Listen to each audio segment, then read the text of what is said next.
Okay, now let's talk Philadelphia. Very popular team.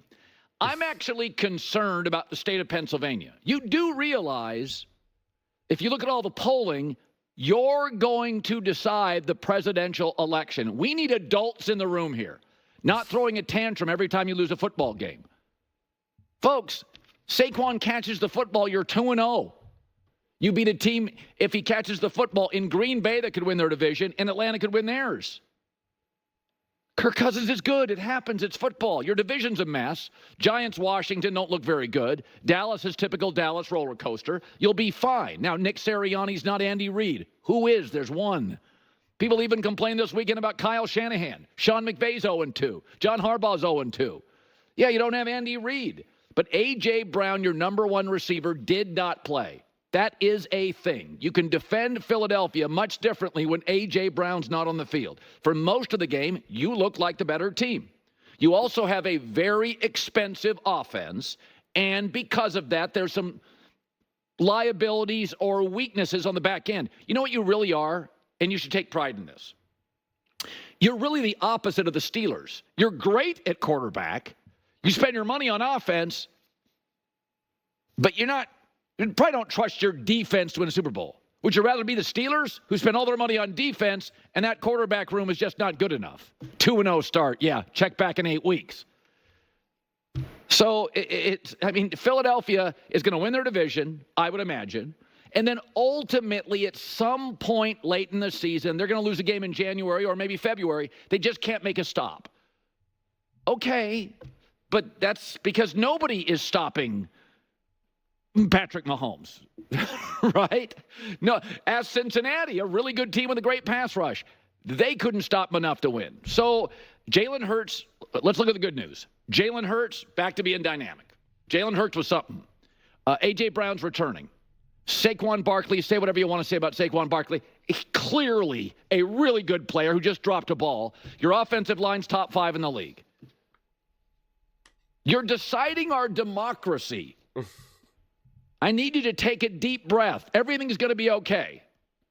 Now, we'll check back on November 5th on your decision, but everything's going to be okay. Saquon catches it. You're 2-0 over two teams that could win a division. Here's the coach. We wanted to. They were running a certain defense and junking it up in the middle. So we're trying to go around the outside, and it didn't work with it being 4th and 3 to go for it. I thought. With them not having any timeouts, I wanted them to be down a touchdown and see if they could drive the field, and they did. Hats off to them. Yeah, hats off to Atlanta. What's funny about this is that there are certain quarterbacks. Look who is doing well at quarterback in this league. Sam Darnold, Baker Mayfield, Derek Carr, last night Kirk Cousins, Geno Smith. Lot of reps, older guys, been around the league in the first 2 weeks of the season when, no starters are playing in the preseason. Offensive lines are out of rhythm. Atlanta was a tough game last night. Okay, you know who is flourishing? Veteran quarterbacks who have been around the block. Since no starters are playing in the preseason, the Bakers and Sam Darnolds, they look pretty good. Geno's doing well. And Kirk Cousins last night with a good offensive line. That was a tough game for Philadelphia. Atlanta's no pushover, but take a deep breath. Nick Sirianni has been to a Super Bowl. He can't be that terrible. Not a lot of terrible coaches end up there. He's not a top 5 coach. They're not terrible. Listen, in Dallas, they don't like their coach. In New York, they got a good coach. They don't like Brian Daboll. Like it's an epidemic. Take a deep breath. You're going to be fine. Okay. I'm really excited to talk about this. I've been waiting to talk about this since the game ended. I'm also going to be talking about it through First Things First because we know Nick Wright is going to come in hot, hating on the Eagles. I came prepared, so I've been trying to figure out how best to do this. This is why Colin is the best, because he's just so grounded. He doesn't go to such extremes. He doesn't just try to chase, because he could easily just be like, the Eagles, can you believe that they failed to execute? They gave up this loss. Oh my God. And he could just, right? And it would be more popular, right? It would be more popular, sounding the alarm. The Eagles fans would be yelling at him. You don't know what you're talking about, blah, blah, blah, blah, blah, blah, blah. But he just gives good, honest analysis. And he took so many of the things that I wanted to say. I'm like, but it's just so great. He really is such a great voice of reason, and even came up with things that I wasn't even necessarily thinking about. I'm going to do a significantly deeper dive for first things first, and I don't want to repeat myself, so I'm going to try to keep it separate. But so I'm just going to kind of go through with some of my notes and what I saw with this game. I mean, I think Hurts looked great. He looked great. His movement, his throws on the run, he escaped the pressure well. I mean, he had just a beautiful touch last night, an absolute beautiful touch. And Saquon Barkley is absolutely as advertised. People were so concerned. I know he dropped that ball. He catches that ball 99 out of 100 times. 99 out of 100 times. It just happens. It's just football. It's why we play. It's just football. It just happens. But he's electric. He's making guys miss, and he's playing bully ball. He's rushing, he's catching. He had over 100 yards. I think it was 116 yards from the line of scrimmage. Just exactly what you need out of Saquon, right? Just you can't just put someone's feet to the fire because of a misplay. And it ended up being a great play call. We can go back and forth. Should you have just handed the ball off? Should you have not? It was the right play call, right? Technically, it was a risk, but it was the right play call because it was going to get the first down. It was an easy, pass and catch, and it just didn't happen. It hit his fingertips. It just is what it is, and you can't lose too much sleep over that. I mean, the O-line's been great. The O-line has been a top O-line in the NFL. People were so concerned with Jason Kelce no longer being there. Would they be able to do the tush push? They were able to do the tush push not once, not twice, but 3 times. They got Mekhi Becton working there now. I mean, like, it's just the O-line again has been top in the NFL. My one issue with them is like kick that field goal, right? Kick field goals. Colin brings up Andy Reid, obviously a coach that the Philadelphia Eagles fans know very well. He kicks field goals all the time. Kick a field goal. Kick a field goal. It's okay to just put points up on the board. Just get some points. Maybe not every single time kick that field goal, but just kick the field goal, right? It matters, as we saw in this game. I think defense played great. They gave up some big chunk plays, without a doubt, but the red zone, they had huge stops. It was 1st and 3 at the goal line. Okay, 3 yards for a touchdown, and they stopped them. 4th down, huge stop, right? Huge stop. Their defense played great.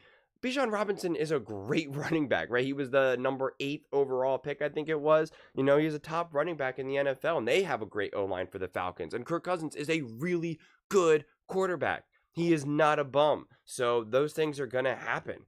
I think they are a little too Jalen Hurts centered for my liking personally when I watch that, especially because they were really relying on some of his physicality. And I think Philadelphia Eagles fans are going to know that that's like, it's nice to see, but it's also a little unsettling because he can get banged up. And when you have a banged up quarterback, it's hard to win, long term. So I would have liked to have seen him not rely on that as much. But with that said, he was the number 1 running. He had the number 1 rated running offense, including running backs, according to PFF. And he was the number 4 best quarterback week 2 as well, from an offensive production. Including passing and running. So he played great. He played unbelievable. He put the Eagles in a position to win and was not a liability. That one interception, you can't really hold his feet to the fire for that either. I mean, he was being pressured. He had to just kind of get rid of the ball. It was, it was do or die in that situation. There was nothing that you could really do. So I'm just not gonna really panic about that either. He's been great. He's looked great. He was in control, and that was the other thing that I really wanted to talk about is that Hurts is now controlling the offense. It's clear. He is absolutely controlling the offense. He's not just running it and executing it. He is controlling the offense. You can see the confidence. You can see the decisions that he's making pre-snap, what he's doing, the way how he's communicating and talking to everyone. And it's awesome to see, and he's doing very well at it. He's absolutely succeeding. People were so concerned about all that, and he's absolutely succeeding with it. And so, there's just a lot of positive takeaways from that game. The defense held them to 15 points leading up to the final, 30 seconds of the game, right? I mean, like the final 30 seconds of the game, they held them down to 15 points.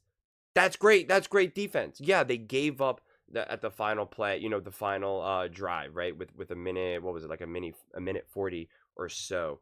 again, those things happen. It happens every single week in football. So it just is what it is. And of course, they were missing AJ Brown. They were missing the number one offensive weapon for the Philadelphia Eagles, right? Like, and they still looked really good. They still showed that it could be next man up. Listen, we talk about how you got to be a resilient team, okay? And how you can't just make excuses if you're missing a player, this or that. I always call out that when you're missing a player or two, that it matters. I talk about this no matter who I'm talking about, whether it's Patrick Mahomes, whether it's Brock Purdy. It doesn't matter. When you're missing players, you're not going to be as good of a team. People always say, well, you got to find a way to win. You got to find a way to win. That sounds like either a brainwashed ex-player, that's like coach speak nonsense, or people that have never played the sport at all. Players matter. Who you play matters. If it didn't, you wouldn't have to pay A.J. Brown millions and millions and millions and millions of dollars. It matters. There's a reason why you go out and pay for players, because it matters, okay? So the fact that A.J. Brown wasn't there and yet they still competed. It was 22-21 and they had that win, a fingertip away from winning that game against who most people see as a top team in the NFL, at the very least a top 4 team in the NFC, as most people, majority of people had them winning the division. In the NFC, right? In the top 4 team in the NFC, the fact that they were down their best offensive weapon and still had that game bodes very well. It's not hard to imagine that if you add A.J. Brown there, that they're going to be better, right? But we could do this about all the teams, with all the top teams in the NFL. Who are the Chiefs without Travis Kelce over the last few years? The answer is not a very good team, right? Who are the Rams without Cooper Kupp? Not a Super Bowl winning team. Right? Who are the 49ers without Debo or without Christian McCaffrey? I can do this all day, right? Who are the Minnesota Vikings without Justin Jefferson? Can you win some games? Absolutely. Do you want to see you be able to lose an A.J. Brown for a week or two and not completely crumble? Absolutely. And that's what the Philadelphia Eagles proved. They proved their resilience. You can't just go by your win-loss record. I hate the saying, you are what your record states. I disagree with that. I wholeheartedly disagree with that. I've seen teams, I've watched every single game. I got notes. These are all my notes. All my notes. Look at this. I watch every game and I take notes on all the games. Okay? And you have teams win games all the time and not look good. The Eagles last season were winning games and not looking good. Not looking good. I took a lot of heat for saying that. Eagles fans, still hate me when I reference that, because they're like, well, they were 10-1 or whatever the heck the record was. And I was like, well, they weren't looking good. Here, the Eagles are 1-1 and they look head and shoulders better than what they did last season. And it's not even up for debate. It's undebatable to me. And the Eagles, to me, still seem like a top team in the NFL. I'm curious to see what Colin does for his herd hierarchy, which I'll definitely also react to today as well. But it's just, yeah, it's very clear to me that the Eagles are up there with the top teams, depending on which top teams where you want to put. But they are definitely up there. I still do see them winning the division.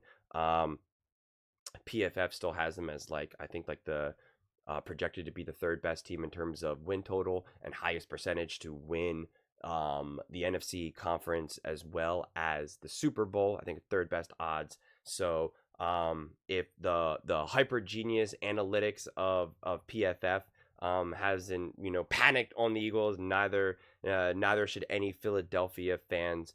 Again, I think this was one of those games, and you can't always just go by the stats. You got to really watch in what you see. And I think the question was, how panicked should Philly be after loss? Not at all. It's a tough loss. It's an absolute tough loss. And sometimes those types of games, sometimes you find a way to win and sometimes you find a way to lose. And Philadelphia lost this game. Kudos to the Atlanta Falcons. And the future feels bright, honestly, for both these teams. This was a hard-fought win for the Falcons and a hard-fought loss for the Eagles. But those are just my thoughts. I would absolutely love to hear yours. What do you guys all think? Do you think that Philly should be panicked? Do you think that this was concerning that they lost to the Falcons? How do you think they looked? Do you think this was more about the Falcons winning or the Eagles losing?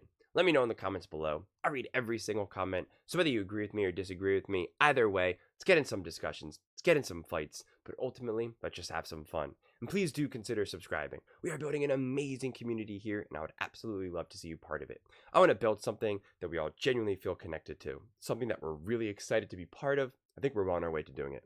And please don't forget to give this video a thumbs up, as it really does help with the visibility and the algorithm. Thank you so much. See you next time.